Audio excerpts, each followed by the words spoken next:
Olá, queridos estudantes! Muito bem-vindos novamente, ou para você que está chegando agora, muito bem-vindo pela primeira vez.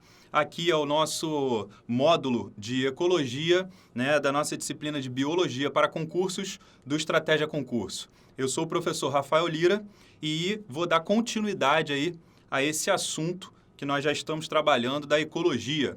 Hoje nós vamos fechar o módulo de ecologia, tá? E para a gente fechar esse módulo, faltam algumas coisas bastante interessantes e que têm uma relevância muito grande nas provas de concurso.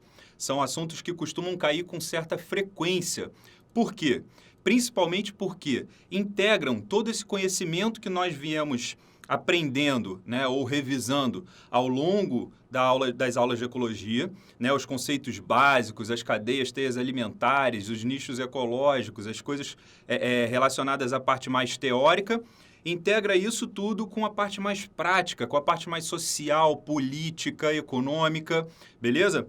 Então, para a gente fazer uma lembrança aí rapidinho do que a gente estava falando na última aula, a gente vai rever um pedacinho ali da teoria de biomas e logo depois nós vamos dar realmente início à parte nova da matéria, que a gente vai começar hoje. Beleza pura? Então, vamos lá, dar uma olhadinha aí nesse slide para a gente já começar com o pé direito. Então, como eu falei, nós estamos aí dando continuidade ao assunto de ecologia e hoje o nosso tema é biomas. Show de bola! Então, a gente vai se ater principalmente aos biomas terrestres, beleza pura? E aí, dentro dessa questão dos biomas terrestres, eu vou passar bem rapidinho, porque a gente já falou isso na aula anterior. O que a gente falou nas aulas anteriores sobre biomas terrestres? A gente falou, lógico, da classificação deles, do nome que eles recebem de uma forma mundial. Então, a gente tem aí floresta tropical, savana, deserto, chaparral,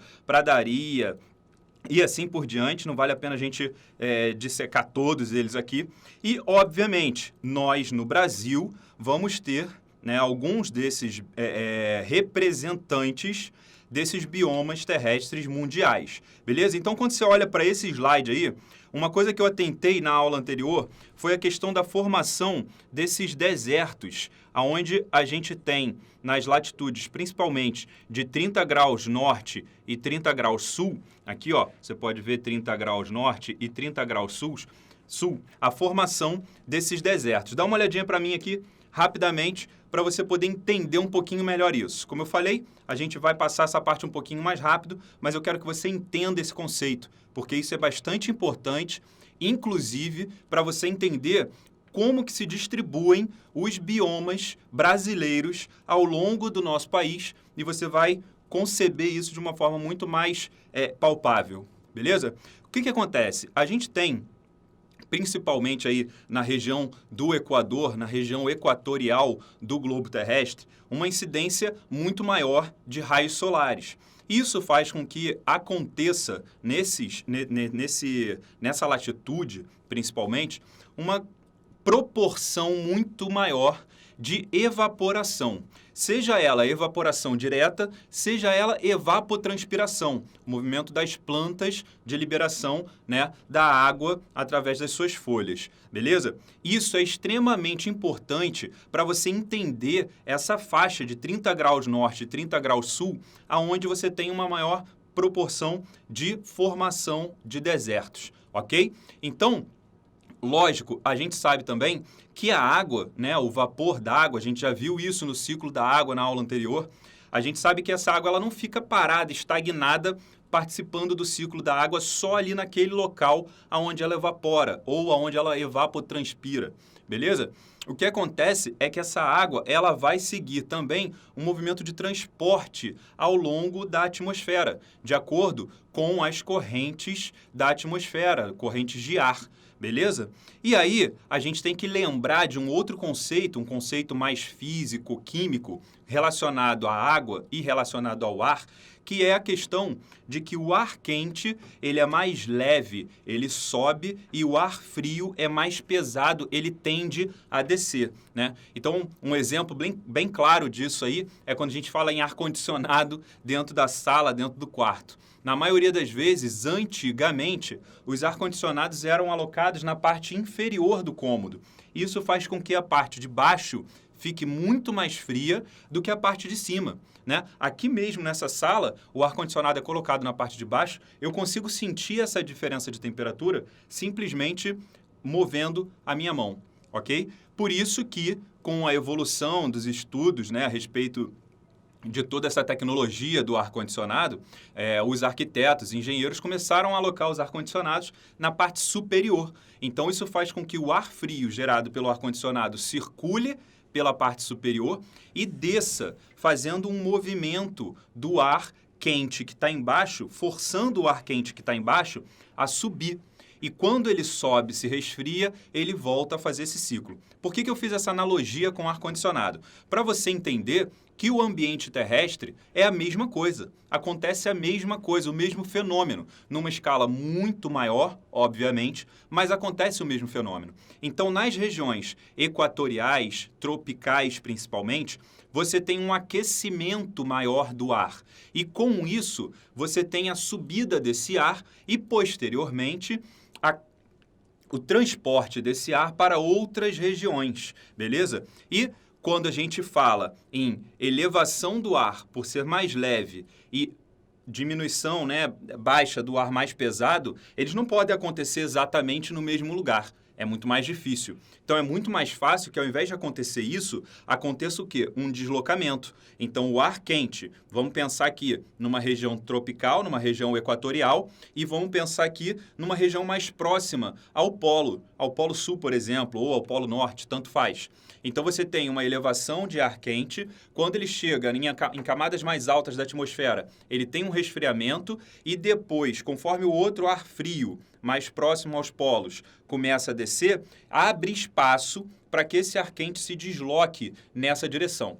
Bom, isso é um conceito básico para você entender a questão das correntes atmosféricas, das correntes de ar, beleza? E agora, olha para o slide que você vai entender a associação que eu fiz para você agora compreender a questão da desertificação de algumas áreas do planeta. Concorda comigo que aqui a gente vai estar tendo, então, uma alta taxa de evaporação, uma alta taxa de evapotranspiração também aqui, ó, com relação às plantas, beleza? E aí, essa água que está vindo para essa camada mais alta da atmosfera, porque está mais leve junto com o ar, ela vai se deslocar daqui para as regiões mais frias, da mesma forma para baixo, para regiões mais frias, beleza? E esse movimento ele vai acontecer ao longo do globo inteiro, beleza? E aí vamos lá. O que traz isso como consequência? Você vai ter aqui uma grande concentração de água, de vapor da água, e conforme as correntes de ar vão levando essa água para mais próximo aos polos, você vai ter uma diminuição da quantidade de água nesse ar, levando em consideração que essa água, ao longo desse transporte, ela não vai ficar sempre no estado, né, gasoso ou no estado líquido em forma de nuvem. Ao longo desse transporte, ela vai encontrando barreiras, até mesmo resfriamento, e vai fazendo com que ocorra precipitação. Então, a concentração de chuvas é muito maior nessa região tropical. Beleza pura? Aí, quando a gente ultrapassa aqui o Trópico de Câncer, o Trópico de Capricórnio, você tem uma diminuição grande da pluviosidade, você tem uma diminuição grande da precipitação. E aí, essas regiões de 30 graus norte e 30 graus sul têm características, né, climáticas mais propensas ao processo de desertificação. Desertificação. Show de bola! Então agora a gente melhorou um pouquinho a explicação que eu dei na última aula a respeito dessa questão dos biomas. E por que a gente tem que entender isso? Porque a gente falou anteriormente que essas condições climáticas vão definir quais biomas vão existir em cada região do planeta. Lógico, assim, não vai ser diferente quando a gente estiver falando dos biomas brasileiros. Vai ser o mesmo esquema. Toda a estrutura climática do país, do Brasil, da América do Sul, vai definir onde cada bioma vai estar alocado dentro do nosso território. Beleza? Agora dá uma olhadinha aqui para mim, que a gente vai avançar um pouquinho nisso, a gente vai relembrar rapidamente o conceito de hotspot de biodiversidade, porque isso também vai ser importante para estudarmos biomas brasileiros que são considerados hotspots de biodiversidade e para você não cair na pegadinha de considerar um bioma brasileiro que é extremamente biodiverso, tem uma altíssima biodiversidade, a maior biodiversidade do mundo, mas não é considerado um hotspot. E você vai entender por que isso, então. Dá uma olhada no slide aí, que eu já vou te dar a definição de hotspot. Então, vamos lá. Hotspot de biodiversidade, a gente tem um mapa aí, né, de 2005. A gente, óbvio, tem algumas modificações ao longo do tempo aí, a gente já está em 2019, mas não são modificações tão expressivas na classificação dos hotspots. Pode acontecer de você ter uma diminuição das áreas que estão marcadas aí. Por exemplo, a nossa floresta atlântica aqui, ó, ela já não é mais, obviamente, esse tanto todo de território. Ela já foi bastante degradada, mas a gente vai falar disso especificamente quando eu estiver falando de floresta atlântica ou de mata atlântica, beleza? Então, para você já ficar ligado, a gente tem 2 hotspots bastante importantes no nosso país, no nosso território. São eles o Cerrado e a Mata Atlântica, beleza? Dá uma olhadinha para mim aqui rapidinho. Seguinte, por que a gente falou, então, de Cerrado e Mata Atlântica como hotspot e não falou da Amazônia, por exemplo? Por que ela não está incluída ali, a floresta amazônica não está incluída como hotspot? Eu vou aprofundar um pouquinho mais isso à frente, quando a gente estiver falando do bioma brasileiro específico de floresta amazônica, mas eu quero que você entenda aqui agora o conceito de hotspot. Então, vamos lá. O conceito de hotspot não é só ter alta biodiversidade, porque o nome induz a isso. Quando a gente está falando de hotspot, a gente está falando de pontos quentes de biodiversidade, traduzindo aí, né, livremente, vamos dizer assim, que eu não sou tradutor. Mas vamos lá.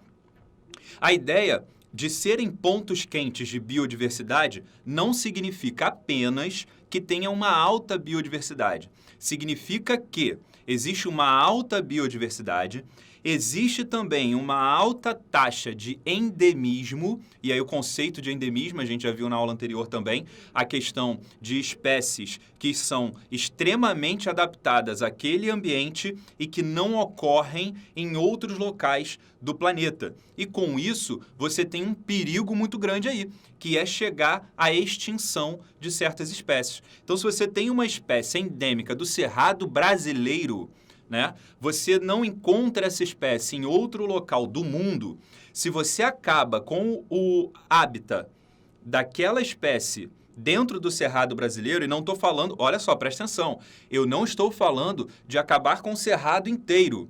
Eu estou falando de acabar com o hábitat daquela espécie dentro do Cerrado. Mesmo que você não destrua o Cerrado todo, mas se você destruir as condições que eram favoráveis àquela espécie e que só acontecem dentro do Cerrado, você vai levar essa espécie à extinção, porque ela não vai ter como sair dali e colonizar outro ambiente. Ela não vai ter como imigrar para outro ambiente. Ela não vai ter como sair dali e ir para outro ambiente. Beleza pura? Então, dá uma olhada no slide aí de novo para a gente continuar. Então, o que eu falei para você? O conceito de hotspot de biodiversidade, ele tem 3 pontos principais. O terceiro eu ainda não tinha falado, mas você vai entender agora, depois da explicação. Então, você precisa ter uma alta biodiversidade. Opa, beleza. Isso já estava bem claro, né? Quando a gente fala em hotspot de biodiversidade. E você precisa ter uma alta taxa, vou botar aqui, ó, alta porcentagem de endemismo. Endemismo, ou seja, uma alta concentração de espécies endêmicas. Show de bola?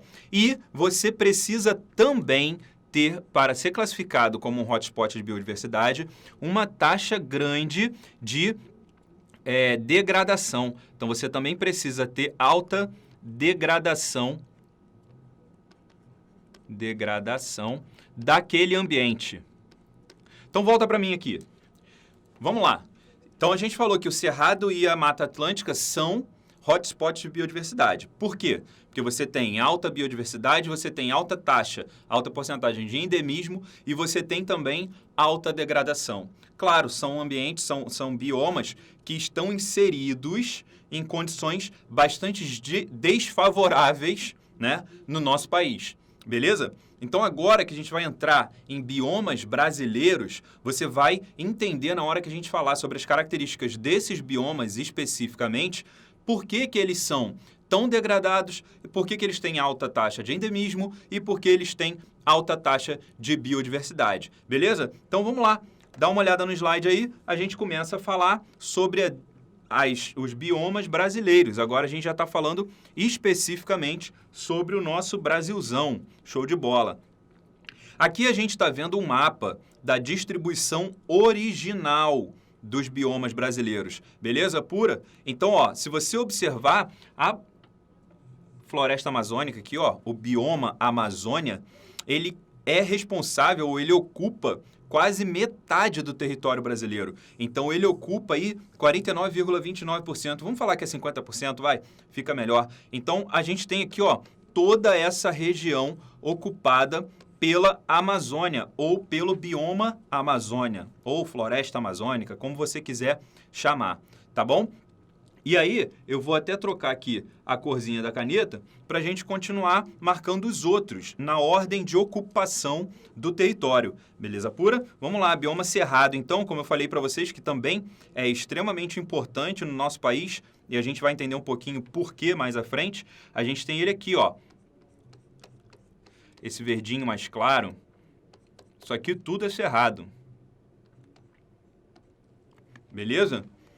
E aí, a gente tem também, depois do Cerrado, a gente tem aqui a Mata Atlântica. Olha só, olha para mim aqui rapidinho. Olha só que interessante. Primeiro, se liga. O bioma Amazônia, né, a floresta amazônica, é a que cobre maior parte do nosso território brasileiro. Ótimo, beleza, a gente já sabe disso. Maravilha. Só que o segundo e o terceiro lugar já são logo o Cerrado e a Floresta Atlântica, a Mata Atlântica.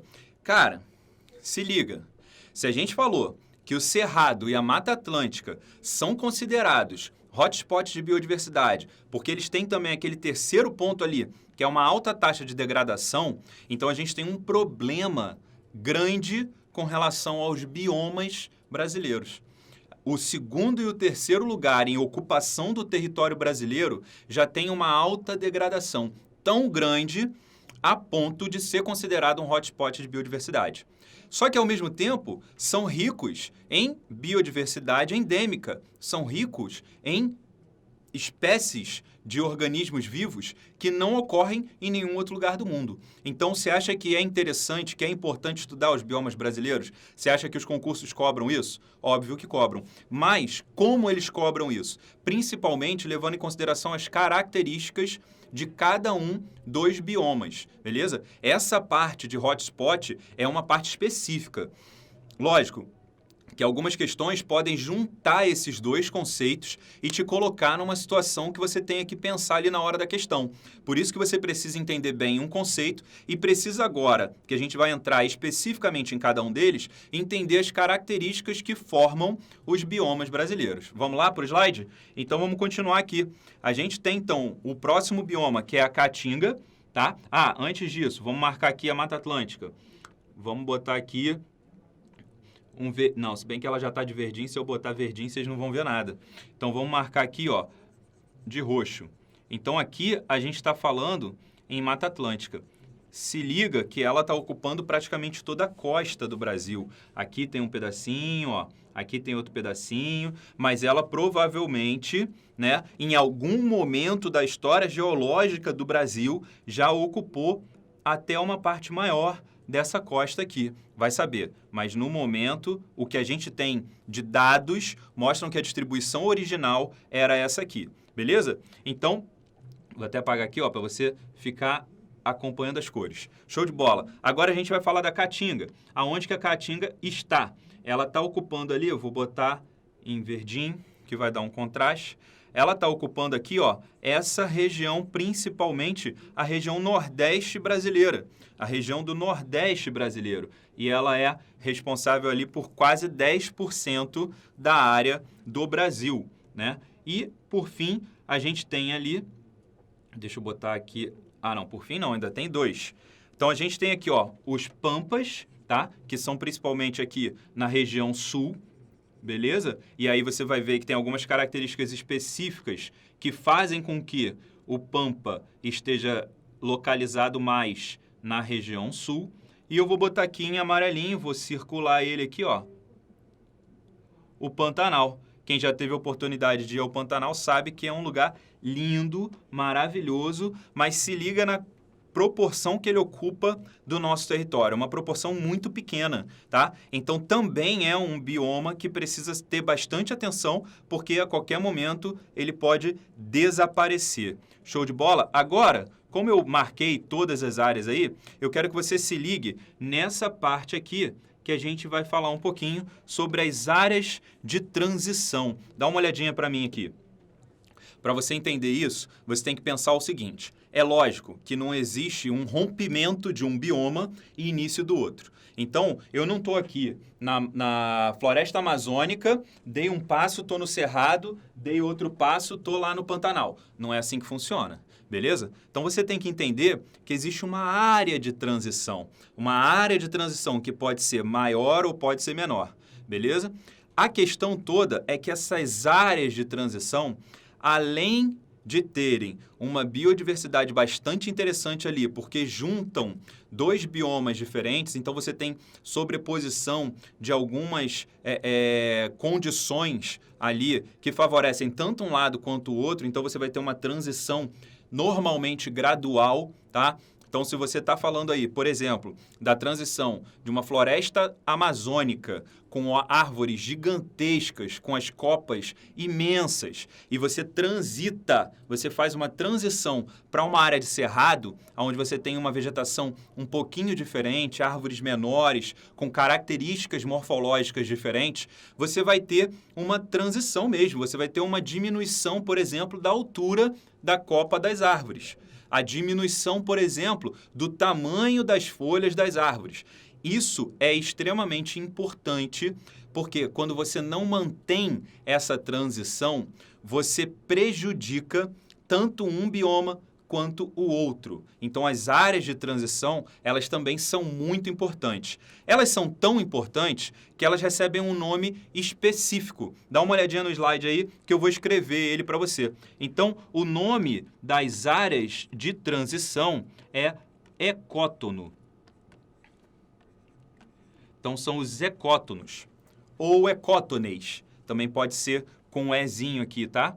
Você pode encontrar das 2 formas, mas normalmente é chamado de ecótono. Então, o que é o ecótono? O ecótono é uma área de transição. Volta para mim aqui. Então, se você se deparar com uma questão perguntando a respeito da importância do ecótono e dos efeitos de borda, olha aí, já é uma outra parte da nossa matéria que a gente vai ver mais para frente. Aí você vai já saber do que ele está falando. Se ele não disser para você que ecótono é uma área de transição, você já tem que ter esse conceito sedimentado. Show? Dá uma olhadinha no slide aí para a gente finalizar essa parte. Então, vou marcar aqui, ó, já que a gente estava falando tanto dele, olha só o ecótono que acontece aqui entre a mata, né, a floresta amazônica e o cerrado. Marquei em vermelho. Se você observar, inclusive, essa região aqui de cerrado, ela adentra um pouco a região da floresta amazônica ali. Então, você tem toda essa área em volta desse cerradinho aqui como ecótono, tá? Beleza? Então, era isso que eu queria que você entendesse nesse slide a respeito dos biomas brasileiros. A gente está falando aqui da distribuição original. É claro que essa distribuição original, ela já teve uma diminuição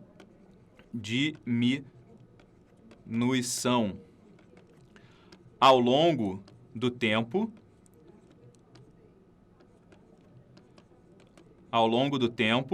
beleza?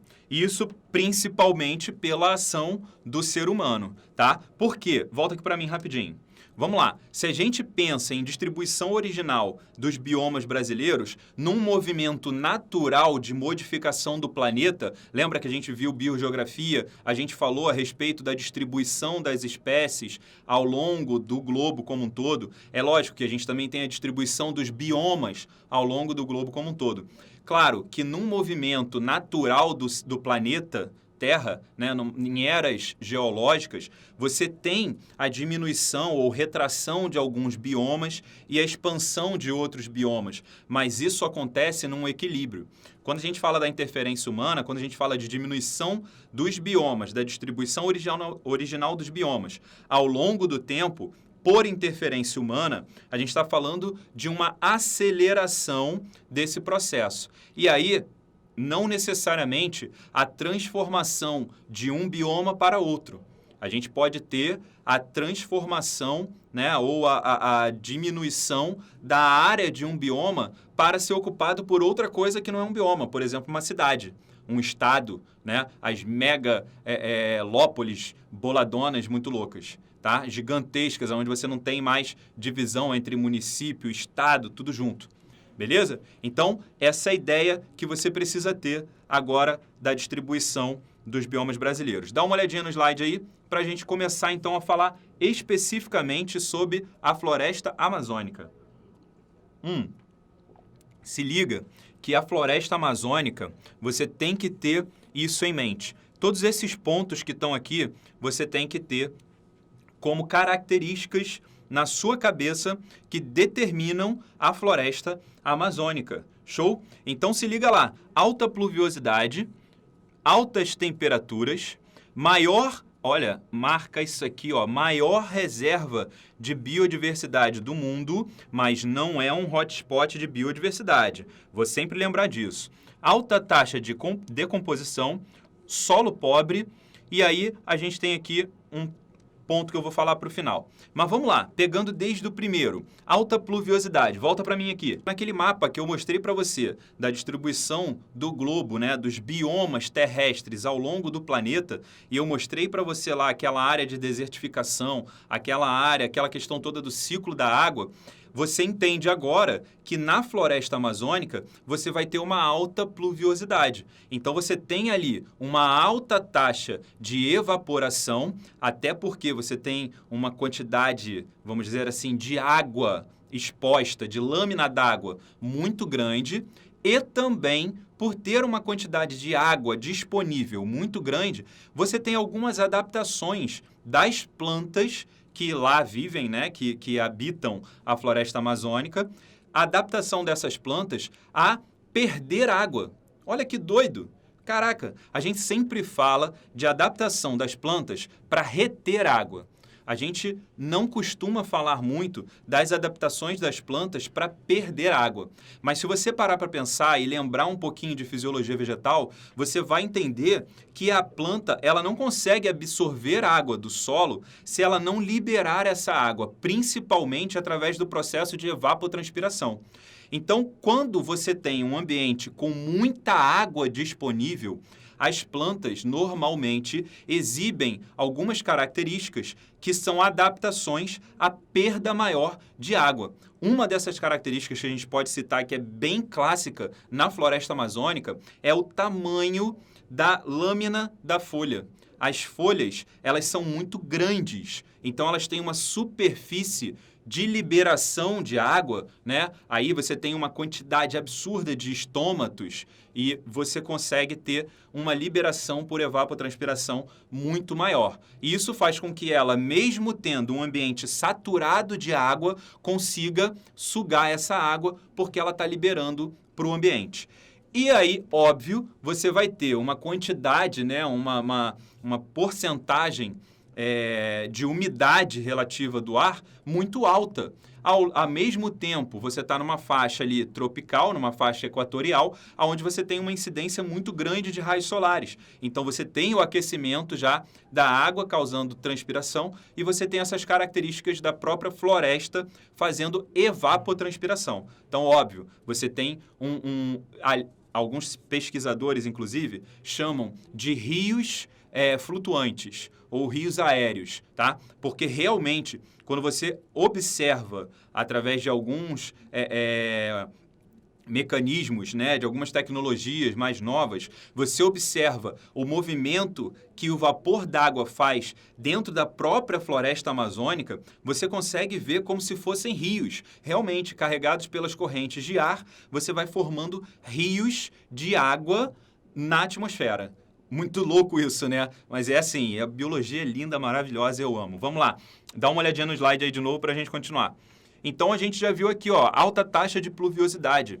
Obviamente, você tendo esse vapor d'água gigantesco lá em cima na atmosfera, você também vai ter uma precipitação, né? É esperado que você tenha uma grande precipitação dessa água na própria floresta. Então, você retorna uma grande parte dessa água na própria floresta. Mas, volta aqui, me acalmar um pouco.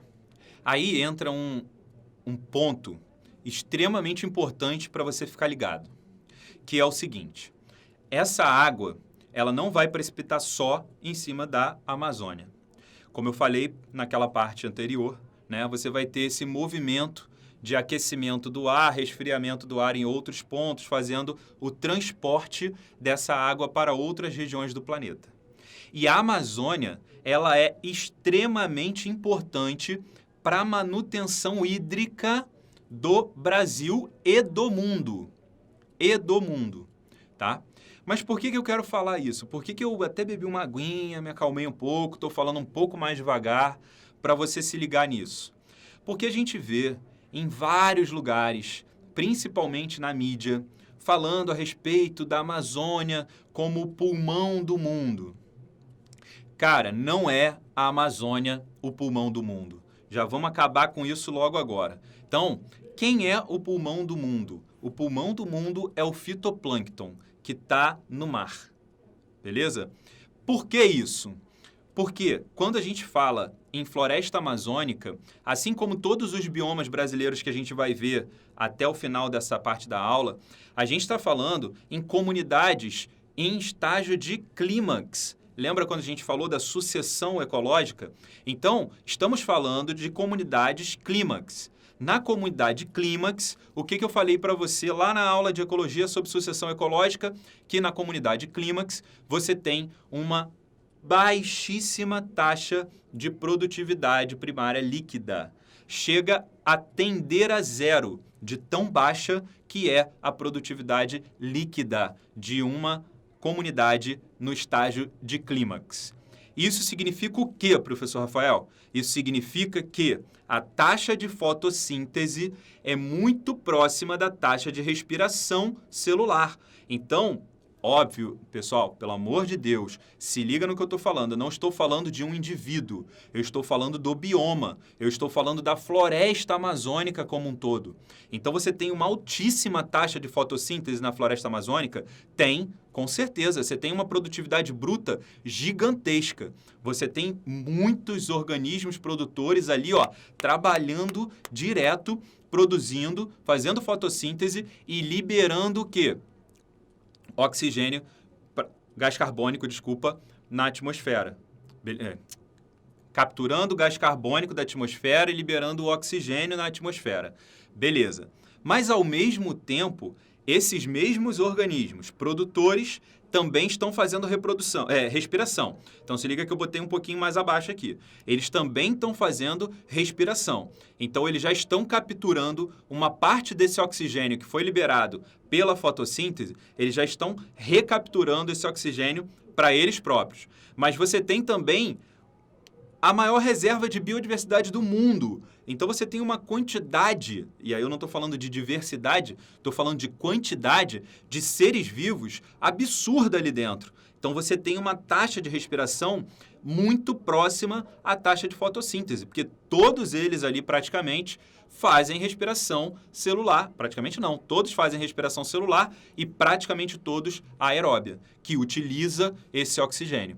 Então, quando você pega o saldo total da floresta amazônica, a produtividade líquida ela é muito baixa, porque a bruta é muito alta, a respiração é muito alta, então a líquida é muito baixa, beleza? Então significa que quase a mesma quantidade de oxigênio liberado da Amazônia para a atmosfera é utilizada pela Amazônia para fazer respiração, beleza? Entende isso e você acaba com essa história de que a Amazônia é pulmão do mundo.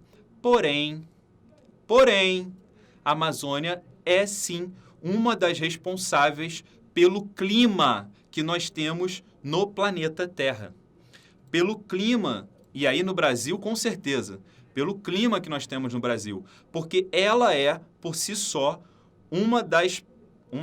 ela é a principal mantenedora, vamos dizer assim, da umidade do ar que a gente está falando aí ao longo do território brasileiro, levando em consideração que ela cobre 50% quase do território brasileiro. Beleza? Então, agora que você entendeu isso, a importância da Amazônia é muito maior com relação à pluviosidade, com relação à questão hídrica, ao ciclo da água para o Brasil como um todo e também para todas as regiões que estão ao redor, do que a produção de oxigênio. Tá? Então, dá uma olhadinha aí no slide para a gente continuar falando sobre isso. E aí, lógico, pela localização, né, tropical dessa floresta, a gente vai ter altas temperaturas que, na verdade, vão estar diretamente relacionadas à questão da alta pluviosidade, pela evaporação e tudo aquilo que a gente já falou. Beleza? Aí vem essa questão da maior reserva de biodiversidade do mundo. E reserva por quê? Porque por ser um ambiente extremamente difícil de explorar, difícil de entrar, difícil de se estabelecer ali dentro, uma comunidade maior, uma cidade, uma organização ali humana, a gente tem uma reserva dessa biodiversidade. E aí volta aqui para mim rapidinho. O que acontece? A gente está falando aí de maior reserva de biodiversidade do mundo do que a gente já conhece, do que já está catalogado, do que já é conhecido. Imagina o que a gente ainda nem sabe que existe. A quantidade de micro-organismos que existem ali, a quantidade de plantas ainda não catalogadas e até de organismos um pouco maiores, né? Até de alguns protozoários, até de alguns vermes que a gente também nem sabe que existe, insetos artrópodos que são descobertos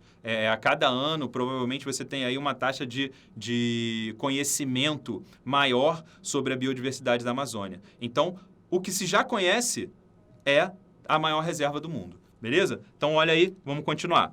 Então, a gente tem aí maior reserva de biodiversidade do mundo, alta taxa de decomposição. E aqui eu vou botar um ponto até de exclamação para você ficar ligado. Alta taxa de decomposição versus solo pobre. Ih, solo pobre. Dá uma olhadinha para mim aqui. Vamos lá. Da mesma forma que você pensou a questão da fotossíntese, respiração, produtividade líquida e comunidade clímax na Amazônia, você tem que pensar no solo da Amazônia, tá? Você tem que pensar que o solo da Amazônia, ele é extremamente pobre, porém, a floresta amazônica, o bioma Amazônia, consegue se manter por conta da alta taxa de decomposição.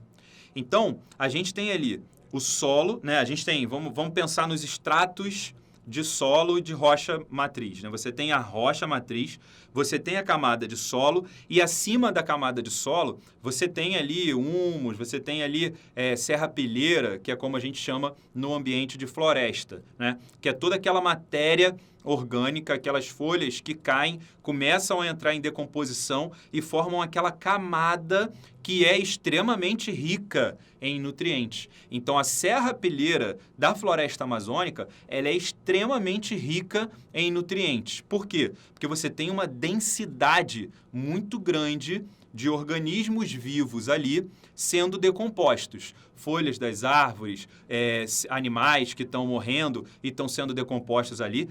Porém, você tem uma alta taxa de ciclagem disso. Você tem uma velocidade muito grande de ciclagem disso.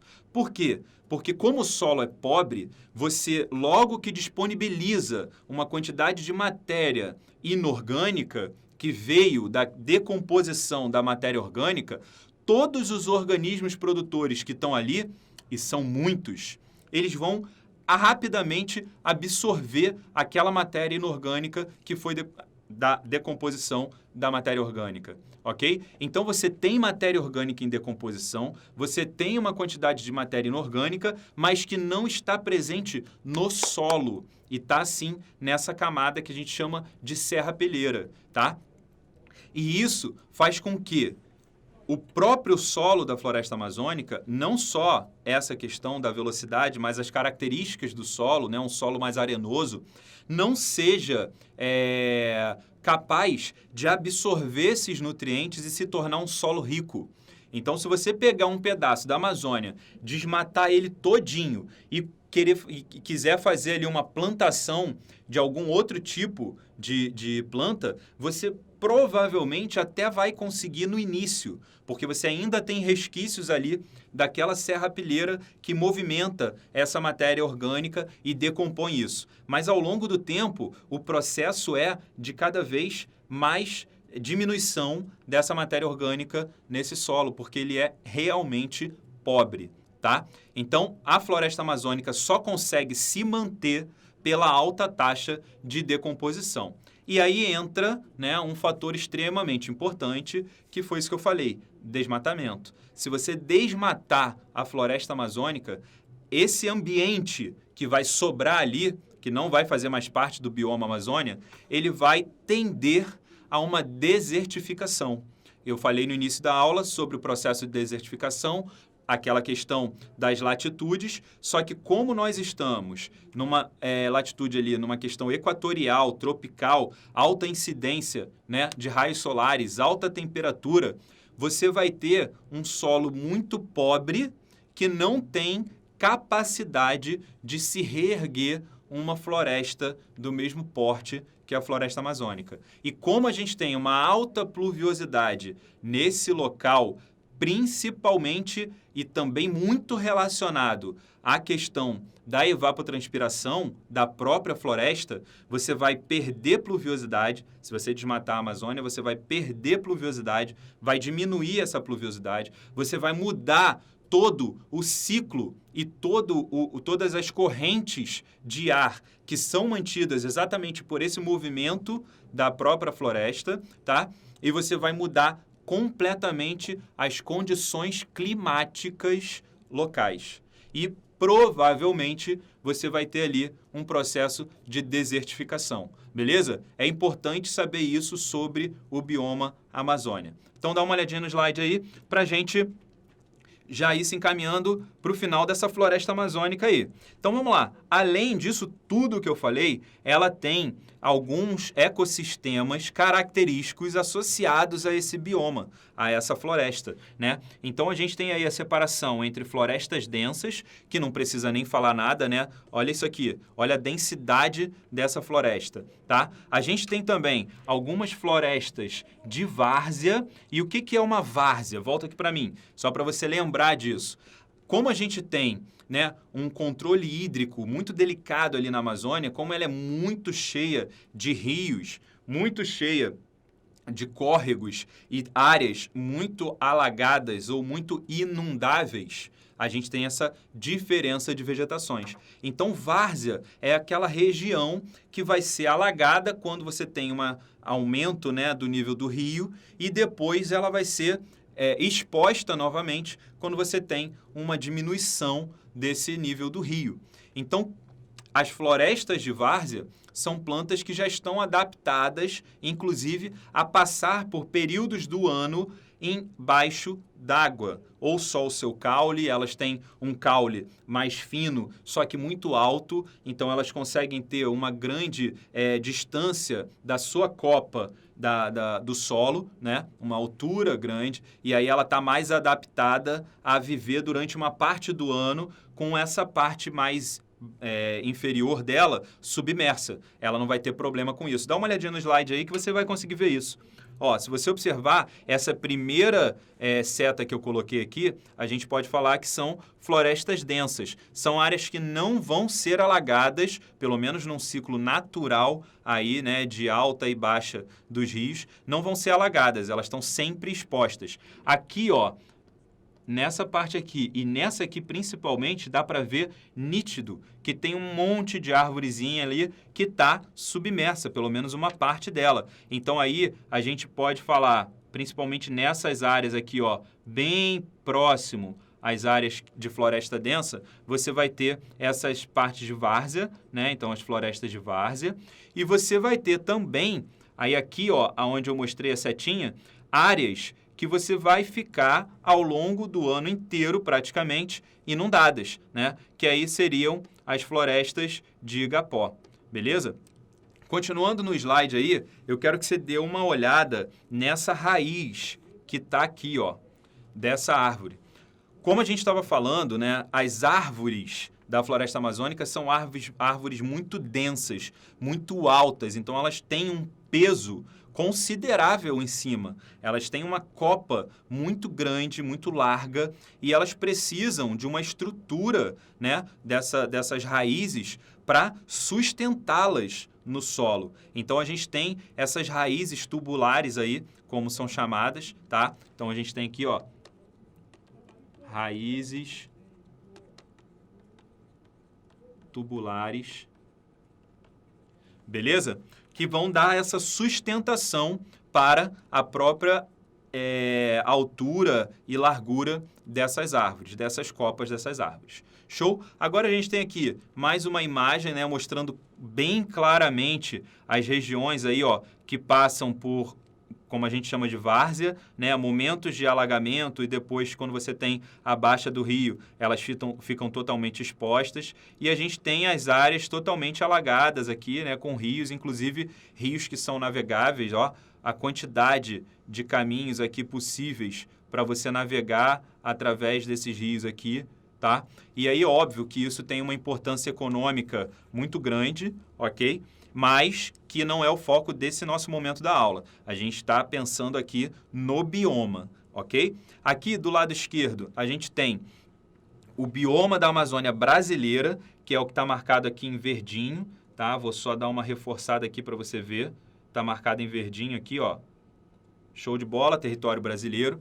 A gente tem também a parte... A gente tem a parte da Amazônia, né? Da América do Sul como um todo, ou seja, a Amazônia, que a gente chama de Panamazônia, né? Que é a região que não está compreendida só no bioma brasileiro, não está compreendida só no território brasileiro. Então, a gente tem toda essa área aqui, ó, em amarelo aqui, tá? Pegando toda essa região. E aí você vê a extensão da floresta amazônica, há uma densidade muito maior dela dentro do nosso território, mas ela se estende ainda por uma parte bem considerável da América do Sul, beleza? E aqui embaixo, ó, em vermelhinho, por isso que eu apaguei aquele lá de cima, a gente tem os limites da Amazônia Legal brasileira.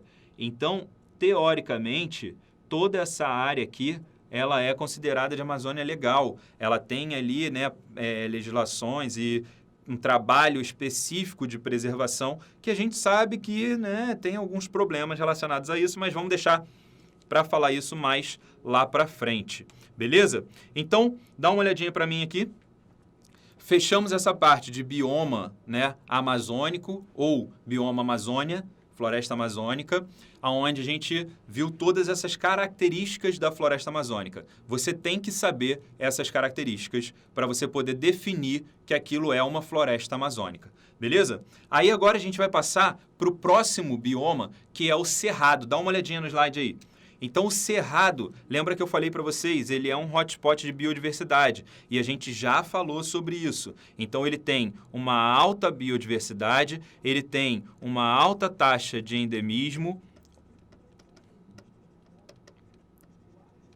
e ele também tem uma parte principal aí relacionada à degradação, Ele tem uma alta taxa de degradação, ok? E, como a gente viu lá naquele outro slide, ele compreende 25% do território nacional, tem forte relação com o fogo, e aí aqui a gente volta a pensar nas adaptações das plantas ao ambiente no qual elas estão inseridas. Dá uma olhadinha para mim aqui. Então, como eu falei, das adaptações das plantas à floresta amazônica, que é uma floresta que tem uma disponibilidade hídrica gigantesca, a gente vai ter aqui agora, no Cerrado, processo diferente. Adaptação ao fogo, tá? Então, não confunda adaptação ao fogo com as adaptações à retenção de água que existe nos ambientes mais desertificados ou nos ambientes mais áridos, ok? Não é a mesma coisa. Existem algumas características que são parecidas, mas não é pelo mesmo motivo, ok? A gente tem, então, no Cerrado, essa vegetação que ela vai desde gramíneas, desde o estrato herbáceo, passando por um estrato arbustivo, que são os arbustos, né, mais ou menos da nossa altura, assim, até o estrato arbóreo, aí sim, que são árvores. Lógico que nós não estamos falando da mesma altura e da mesma complexidade, gigantismo, vamos dizer assim, das árvores do estrato arbóreo de uma floresta amazônica. Mas você ainda tem a presença dos 3 estratos, tá? Então, o cerrado, ele equivale aí às savanas africanas, tá? Como a gente sabe, óbvio, as savanas africanas, assim como o cerrado, têm uma biodiversidade maravilhosa, né? Linda, todo mundo fala muito das savanas, do leão e do não sei o quê. Beleza, a gente também tem isso no nosso cerrado brasileiro. A questão toda aqui da relação com a adaptação desses organismos todos que vivem ali com o fogo é que, por estar cravado, né, o cerrado, no nosso centro-oeste principalmente, né, na região central ali do Brasil, a gente tem, ao longo do ano, queimadas que não são causadas pelo homem. São causas naturais que podem ocorrer e que podem dar o start para essas queimadas. Então, por serem causas naturais, as próprias plantas, os próprios organismos já estão adaptados a isso. Não é uma coisa que nós inserimos no ecossistema, tá? Então, a gente tem adaptações das plantas a essa parte de fogo, principalmente as árvores que lá vivem, né? E a região, a parte mais rasteira, porque queima tudo. Mas aí tem uma outra questão que você também tem que ficar atento, que o cerrado ele já tem um solo um pouco mais rico em nutrientes, não é pobre como o da Amazônia. A gente tem uma serrapilheira diferente, não é mais aquela camada densa de plantas e animais em decomposição como era na floresta amazônica, mas você tem ali uma disponibilidade de matéria inorgânica quando acontece a queimada. Caraca, é muito doido isso, mas é mais ou menos assim que funciona. Alguns agricultores, inclusive, fazem isso com as suas plantações. Eles plantam lá o seu território todo, depois, quando eles colhem o que eles querem, eles tacam fogo naquilo tudo. O próprio fogo já vai fazer esse processo de destruição das substâncias orgânicas. É claro que você tem uma perda significativa com relação a isso, porque qualquer processo de combustão vai liberar carbono no ambiente, vai liberar carbono na atmosfera. Então, você não vai manter ali todas as cadeias carbônicas que você poderia manter naquele ambiente se você deixasse o processo de decomposição acontecer. Mas, quando você faz essa queimada, você libera esses elementos químicos, essas substâncias inorgânicas, você libera isso para o próprio solo. Então, você cria novamente ali condições para os vegetais, os produtores, os organismos produtores se desenvolverem. Tá? Lógico que quando a gente fala em adaptações ao fogo no ambiente do cerrado, no bioma cerrado, não é pegar o cerrado e queimar ele inteiro e falar, vai lá, malandro, se renova aí. Não é isso, galera. A gente está falando de pontos específicos que tem ali um processo natural, né, de queimada e depois eles conseguem novamente se reestruturar. mais uma vez, lembrando que nós estamos falando de biomas. Então, o cerrado, mesmo com toda essa característica louca de queimar e se reerguer e tal, é uma comunidade clímax, como um todo, bioma como um todo, tá? Aquelas partes que, por exemplo, sofrerem uma queimada, elas vão voltar num estágio anterior de sucessão ecológica e vão se reerguer, teoricamente, chegando novamente ao clímax, beleza? Então, dá uma olhada no slide aí para a gente dar continuidade a isso.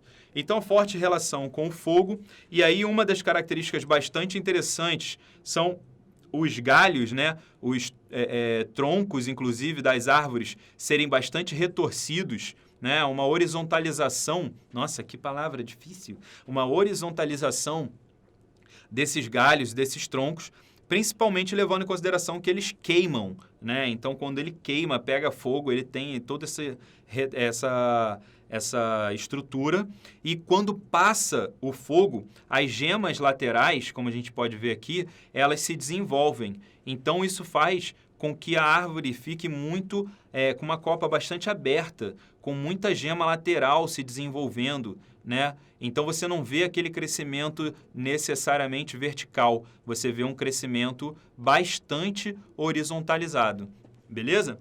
Essa é a ideia. Então, quando você vir numa prova uma imagem de uma árvorezinha toda contorcida, toda retorcida, você já pode imaginar que ela faça parte do cerrado, ok? E aí, a gente já falou, né? Semelhante às savanas. Aqui é uma coisa bastante importante, que são duas estações bem marcadas, né? Então, você tem aí uma estação de chuva e uma estação de seca. Você não tem aquela sazonalidade perfeitinha de 4 estações bem definidas. Você tem a definição específica de 2 estações. É bem seco ou com bastante chuva, ok? A maior parte do tempo é bem seco. Quem conhece, quem já morou em Brasília ou em qualquer outro lugar do Centro-Oeste sabe disso. A maior parte do tempo, a maior parte do ano é muito seco.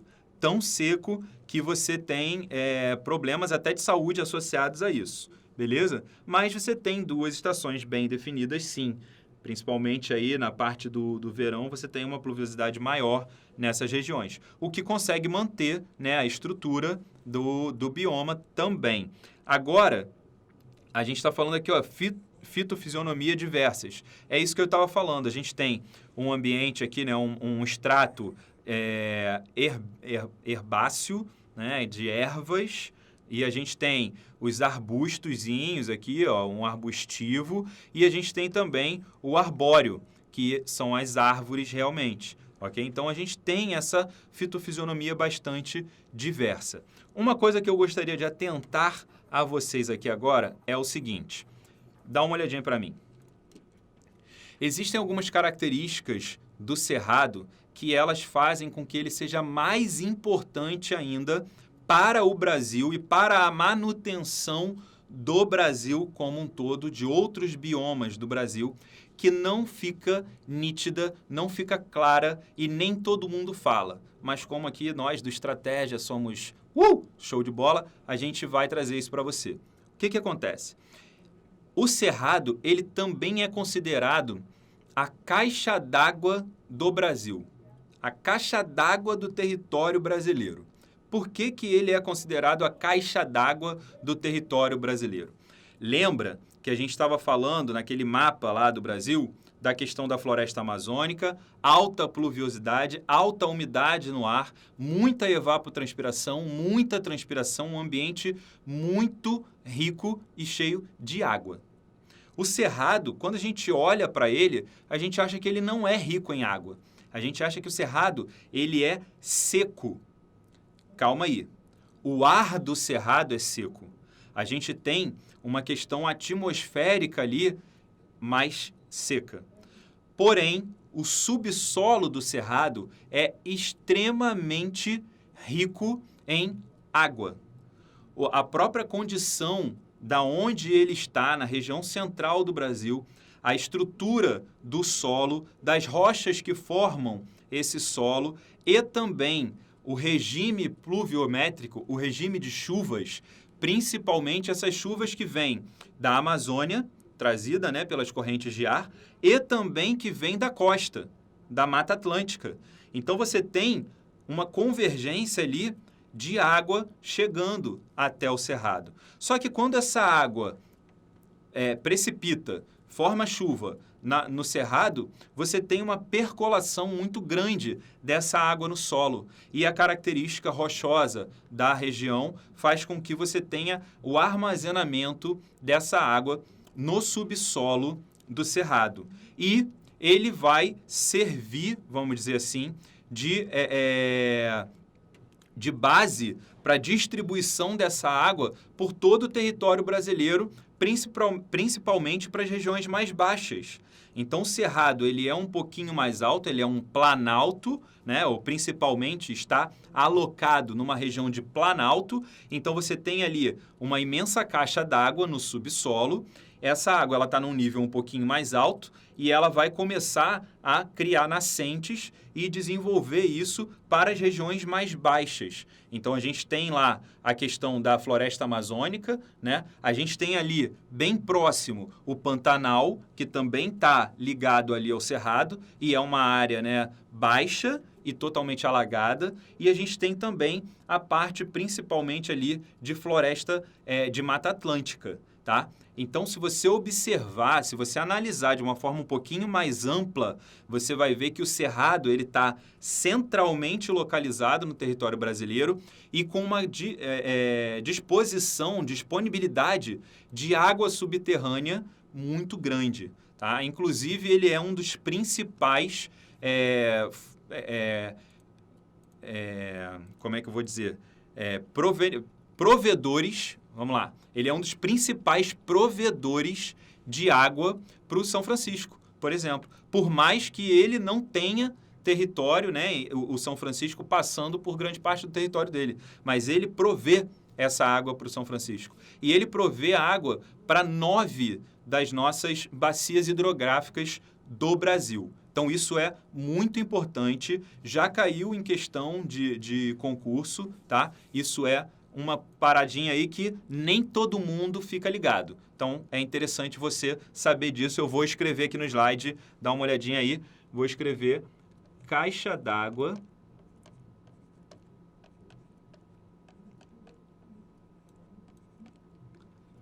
do Brasil. Show? Isso é importante. E aí, a gente fecha essa parte do cerrado. Eu só queria mostrar para você nesse slide aí essa questão das adaptações ao fogo de uma forma visual, né? Então, você tem aqui, ó, os troncos extremamente retorcidos, né? A questão das gemas laterais crescendo de uma forma bastante significativa.